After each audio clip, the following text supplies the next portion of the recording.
돌고 도는 돈 이야기.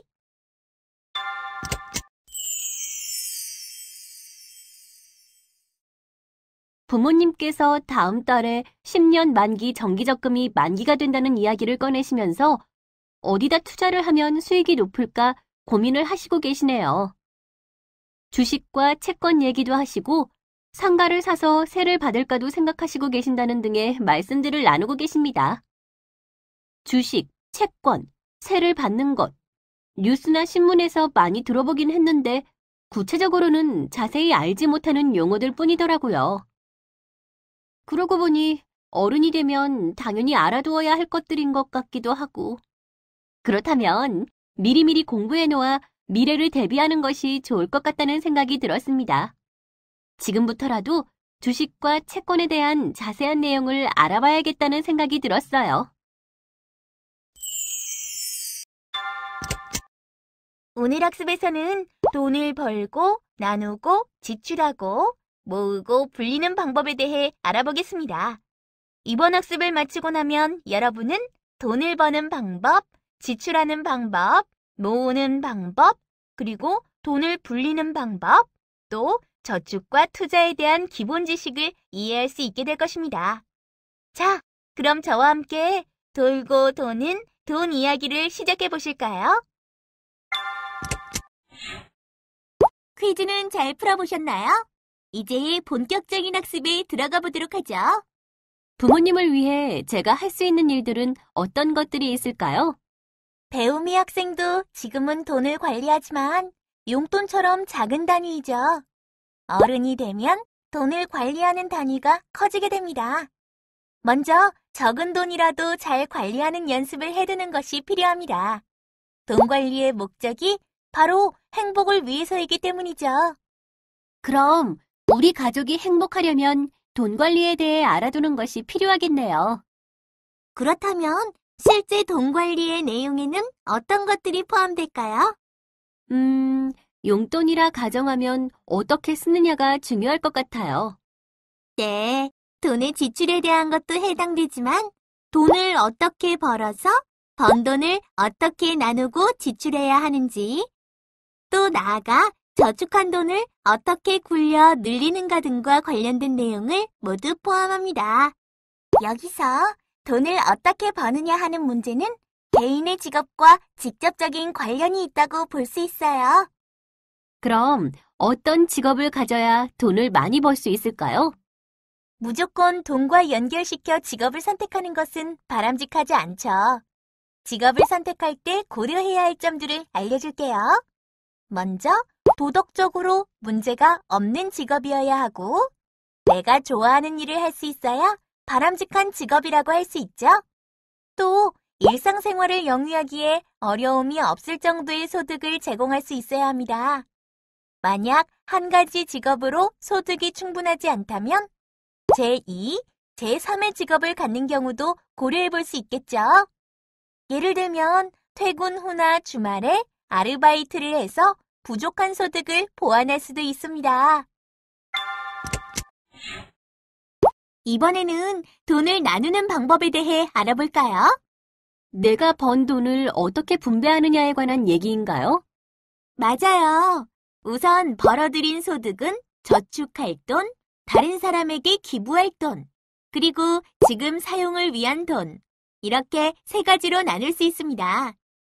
여러분이 어른이 되어 직장을 갖게 되면 매월 소득의 50%를 우선 떼어내어 저축을 하고, 그리고 나머지 50% 중에서 일부는 남을 위한 소비와 기부를 정기적으로 하고, 나머지는 나 혹은 가족을 위해 쓰는 것이 바람직한 방법이라 할 수 있습니다. 지금 여러분이 받고 있는 용돈도 비록 적은 돈이지만 이 역시 저축과 지출, 기부, 이 세 가지로 나누어 사용하는 습관을 가지는 것이 중요합니다. 앞서 돈을 어떻게 나눌 것인가에 대해 살펴봤는데요. 돈의 분배와 더불어 돈을 어떻게 지출하는 것이 좋을지에 대한 것도 중요합니다. 어떻게 쓰느냐에 대한 내용이죠? 그렇죠. 돈을 지출하는 원칙으로는 다음의 세 가지를 들 수 있는데요. 각각 마우스를 클릭해서 그 내용을 확인해 볼까요? 네, 그럴게요. 어떤 상황에서든 버는 것보다 지출을 적게 하는 원칙을 지켜야 합니다. 그리고 돈을 누가 빌려준다 해도 갚을 자신이 없다면 돈을 빌리기보단 소득 한도 내에서 지출 관리를 해야 합니다. 또 순간의 욕구 혹은 체면 때문에 자신의 지나친 소비를 하는 것도 주의해야 합니다. 소득보다 지출을 적게 하려면 소득을 어떻게 쓸 것인가에 대한 예산을 세워야 하며 지출한 것을 반드시 가계부에 기록하고 체크하는 것이 필요합니다. 또 아무리 작은 금액이라도 예산을 벗어나는 지출은 하지 않도록 해야 합니다. 이런 지출 관리는 매일매일 하는 것이 중요한데요. 우리가 식사 후 양치질을 하는 것처럼 지출도 매일 관리하는 습관을 길러야 합니다. 지금 배우미 학생도 용돈을 받고 있으니 용돈이 여러분 소득의 전부가 되겠죠? 당연히 용돈 중 일부분은 저축을 하고 있겠죠? 용돈을 받아 이것저것 쓰다 보면 남는 돈이 많지 않아 저축하기가 어려워요. 돈을 모으는 것은 어떻게 저축하는 것이 좋을까를 의미하는데요. 그래서 저축을 성공적으로 하는 방법에 대해 알려주고자 합니다. 첫째, 소득의 일정 부분을 먼저 저축금으로 떼어놓고 지출할 계획을 세웁니다. 만약 여러분이 어른이 되어 직장을 갖기 시작한다고 가정하자면 결혼 후 자녀 양육 등의 변수가 생기기 전까지는 월급의 50% 정도를 미리 떼어 저축을 하는 것이 바람직합니다. 둘째, 조금씩이라도 가능한 일찍 저축을 시작하는 것이 좋습니다. 그 이유는 저축은 오래 굴릴수록 이자가 많이 붙기 때문에 눈사람을 굴리듯이 오랫동안 굴리면 원금은 적더라도 꽤 많은 이자가 생길 수 있기 때문입니다. 화면의 버튼을 클릭해서 저축 기간에 따른 이자에 대한 자세한 내용을 살펴보세요.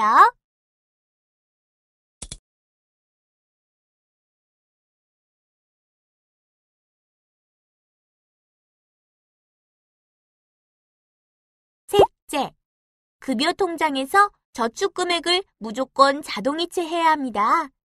자동이체라는 것은 예금자가 지정한 날짜에 맞춰 계좌에서 자동으로 출금하여 원하는 계좌로 이체해주는 것을 말합니다.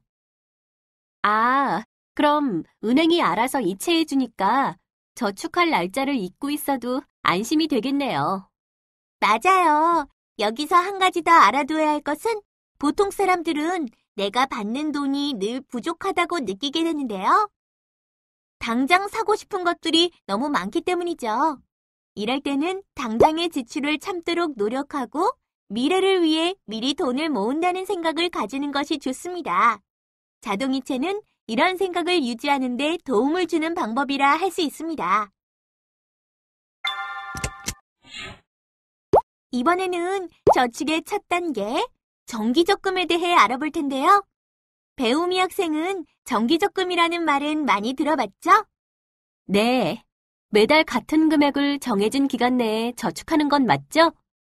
그렇죠. 배우미 학생이 잘 알고 있네요. 정기적금은 매월 일정 금액을 저축하는 방법으로 모모 적금과 같이 금융상품 이름 뒤에 적금 혹은 부금이라는 단어가 붙으면 매월 일정 금액을 저축할 수 있는 금융상품이라 할 수 있습니다. 정기적금을 꼬박꼬박 입금해서 만기가 되면 모은 돈을 목돈으로 받을 수 있는데요. 이렇게 생긴 목돈은 정기예금을 가입해서 저축해두고 또다시 새로운 정기적금을 시작해야 합니다. 정기예금이란 목돈을 한꺼번에 은행에 저축하고 은행과 약속한 기간 동안 찾지 않고 두었다가 약속한 기간이 지나면 원금과 이자를 받는 금융상품을 말합니다. 아, 그럼 금융상품 뒤에 땡땡 예금이라는 이름이 붙어 있으면 목돈을 일정 기간 예치하는 정기예금 상품이라고 이해하면 되겠군요. 앞서 정기적금에 대해서 알아보았는데요. 그럼 이자는 어떻게 계산되는 것일까요? 이자율이란 원금에 대한 이자를 환산한 것인데요. 보통 1년을 단위로 표시하고 이를 연이자율이라고 합니다.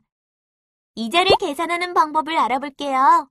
예를 들어 정기예금 100만 원에 대한 연이자율이 12%인 경우에 100만 원의 12%에 해당하는 연이자는 12만 원입니다. 이런 이자 계산하는 방법에는 달리법과 복리법 두 가지가 있습니다. 달리법은 원금의 연이자율과 돈을 맡긴 연수를 곱하면 간단하게 총 이자액을 계산할 수 있는데요. 복리법은 이와는 계산법이 조금 다릅니다. 복리법의 특징은 첫 해에 받은 이자를 그 다음 해에 원금으로 포함시켜 계산한다는 것인데요. 원금이 불어난 상태에서 이자 계산이 되므로 복리법이 예금자에게는 매우 유리하다 하겠습니다. 네, 그렇군요. 앞으로 은행에 저축을 할 때에는 이자가 복리로 계산이 되는지 꼭 확인해 봐야겠어요. 이제 달리법과 복리법을 알기 쉽게 이해하기 위한 예를 하나 들어볼게요. 100만 원이란 돈을 2년 동안 정기예금을 했을 때의 경우로 알아볼 텐데요. 이때의 이자율을 10%로 정하고 한번 달리와 복리의 차이를 알아보도록 하겠습니다. 1년 후에는 달리나 복리의 경우 모두 동일하게 100만 원에 대한 10%의 연이자율인 10만 원의 이자를 받게 되겠죠? 그 후 1년 더 정기예금을 유지할 경우 달리는 10% 연이자율을 2년으로 곱한 20만 원의 금액을 이자로 받게 되고 복리일 경우에는 이자 10만 원을 원금에 포함시킨 110만 원으로 이자율을 계산하여 21만 원의 금액을 이자로 받게 됩니다. 복리이자 계산법을 알면 또 다른 것을 알 수 있게 되는데요. 바로 은행에 맡긴 원금이 2배가 되는 시기가 계산 가능하다는 것입니다. 내가 저축한 금액의 2배가 되는 시기를 알면 저축하는 재미가 그만큼 배가 될 것 같아요. 그렇죠? 2배가 되는 시기를 계산하는 방법은 71을 연이자율로 나누어 나온 숫자가 바로 그 기간인데요. 연이자율이 6%라고 가정하면 71을 6으로 나눈 숫자, 즉 12년이 2배의 원금이 되는 시점이라는 얘기죠. 이 계산법에서 유의할 점은 71을 연이자율 0.06으로 나누지 않고 그대로 6으로 나누어 줘야 한다는 것입니다. 저축으로 돈을 계속 모으는 것도 중요하지만 모은 돈을 투자하는 것도 매우 중요하다고 할 수 있습니다. 우선 저축과 투자의 다른 점이 무엇인지 알고 난 뒤 투자에 대한 것을 알아봐야 하겠죠. 가장 큰 차이점은 저축한 원금 보장 여부와 수익성에 있습니다. 다음 표에서 알 수 있듯이 저축은 시작하는 시점에서 이자율을 약속하고 저축 기간이 끝나면 원금을 포함하여 약속한 이자를 정확히 받게 됩니다. 그러나 약속한 이자 이상의 수익은 절대로 생각할 수 없습니다. 투자는 은행에서 제공하는 이자보다 더 높은 수익을 얻을 수 있는 가능성이 있지만 반면에 내가 저축한 원금도 잘못하면 못 찾을 수 있습니다. 많은 사람들은 원금을 손실하지 않을 만큼 안전하면서도 최고의 수익을 얻을 수 있는 투자 방법을 찾고 싶어 하지만 그런 투자는 존재하지 않습니다. 투자한 수익이 크면 원금까지도 잃을 위험성 또한 큰 것이 현실이니 투자에는 신중함이 필요하다는 것을 꼭 기억해 두어야 하겠습니다. 배우미 학생은 어떤 가수 좋아해요? 너무 좋아하는 가수들이 많은데 누구부터 말하지? 샤이니 오빠들? 소녀시대 언니들도 너무 이쁘고요. 빅뱅 오빠들도 좋아요. 아이돌 그룹들을 좋아하는군요. 최근 해외에서 K-팝이 인기를 이끌고 있는 가운데 그 주역인 연예 기획사의 주식값이 올랐다는 얘기는 들어보셨나요? 뉴스에서 얼핏 들은 것도 같아요. 근데 주식이 뭔지. 주식은 간단하게 말해 회사의 가치를 나타내는 증서라고 할 수 있어요. 회사에서는 처음에 사람들로부터 투자를 받기 위해서 주식을 발행을 한답니다. 이때 회사가 잘 되면 더 많은 사람들이 회사의 가치를 높게 평가하여 더 높은 금액을 지불해서라도 서로 지분을 얻으려고 한답니다. 이 때문에 주식의 가치가 올라가는 것이고요. 설명을 들어보니 주식은 좀 알 것 같은데 투자를 받기 위해 회사에서 발행하는 것 중에 채권이란 단어도 들어봤어요. 주식과 채권의 차이는 뭔가요?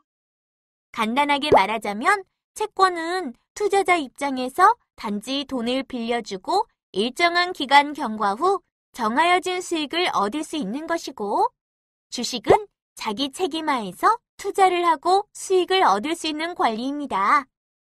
아, 자, 마지막으로 중요한 투자를 성공적으로 하기 위한 원칙 2가지를 꼭 명심해야 하는데요. 성공적인 투자를 위한 원칙 첫째, 지나친 욕심을 버려라. 욕심이 크면 무리한 투자를 하기 쉽습니다. 수익에 대한 욕심으로 갖고 있는 돈을 모두 주식에 투자한 다음 대박을 꿈꾸거나 무리하게 대출을 하여 부동산 등에 투자하게 되기도 합니다. 투자가 잘못되었을 때는 큰 투자 액수만큼 손해도 커질 것 같아요. 네, 그렇죠. 이런 욕심들은 큰 손해를 입을 수 있는 위험이 존재하고 잘못되었을 경우 경제적으로 회복이 어려운 지경에 이르게 하기 때문에 매우 위험한 생각이라고 할 수 있어요. 투자 원칙 둘째, 계란을 한 바구니에 담지 말라. 계란을 한 바구니에 담지 말라는 건 여러 바구니에 나눠 담으라는 뜻이겠죠? 맞아요. 계란을 한 바구니에 담으면 어떻게 될까요? 작은 외부 충격에도 모두 쉽게 깨져버리겠죠? 투자도 마찬가지입니다. 투자 방법 한 곳에 가지고 있는 돈 모두를 넣어버리고 그 투자 방법이 잘못되어 가지고 있던 돈을 모두 잃으면 커다란 경제적 위험에 빠지겠죠? 그러므로 정기예금, 주식과 채권, 부동산에 골고루 투자하는 것이 성공적인 투자를 위한 기본이 된다는 것 잊지 마시기 바랍니다. 연초 설날에는 가족들이 모여 편을 갈라서 윷놀이를 많이 합니다. 그리고 각 편은 말을 놓는 사람을 정하는데 일종의 전략가를 정하는 셈이죠.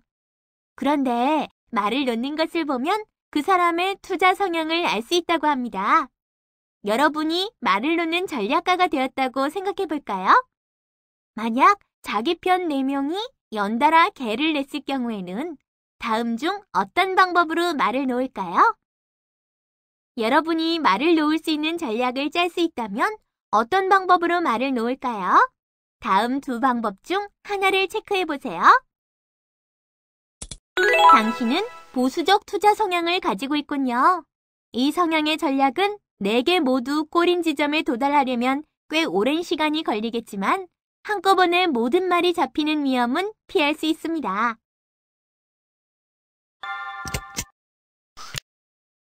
그럼 오늘 배운 내용을 다시 한번 확인해서 확실하게 내 신용을 업그레이드 해볼까요? 마우스를 스크래치 해보세요.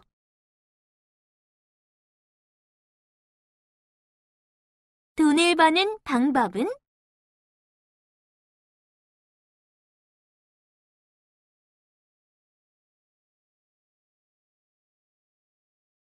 돈을 나누는 방법은?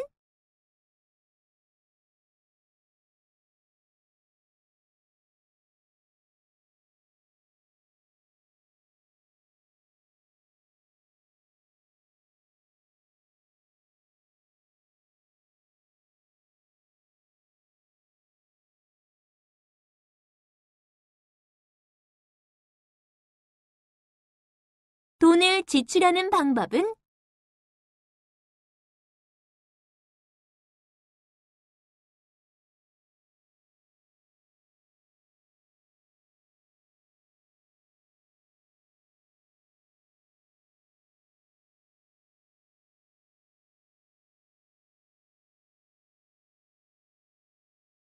돈을 모으는 방법은?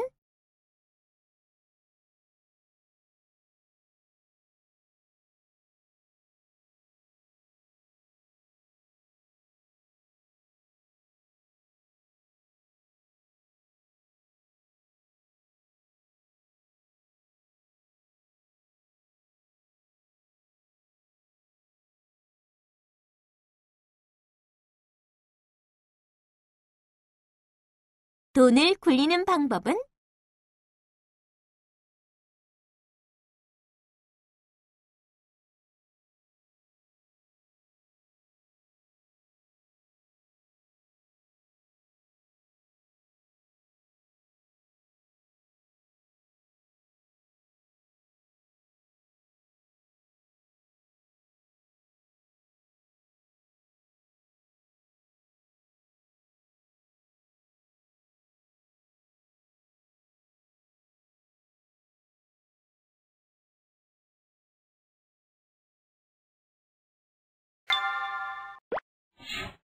자, 돈을 관리하는 것에 대한 개념을 이해했다면 이제 부모님께 투자에 대한 배움이 학생의 의견도 한번 제시해 볼 수 있겠죠? 네. 이제 부모님께 제가 배웠던 내용들을 말씀드려보고 함께 목돈을 어디에 투자할지 의논할 수 있을 것 같아요. 저도 무척 기쁘네요. 그럼 오늘 학습한 내용들을 잘 기억해서 앞으로도 돈 관리에 대한 다양한 방법들을 유용하게 활용해 보세요. 지금까지 함께 학습하시느라 수고 많았습니다.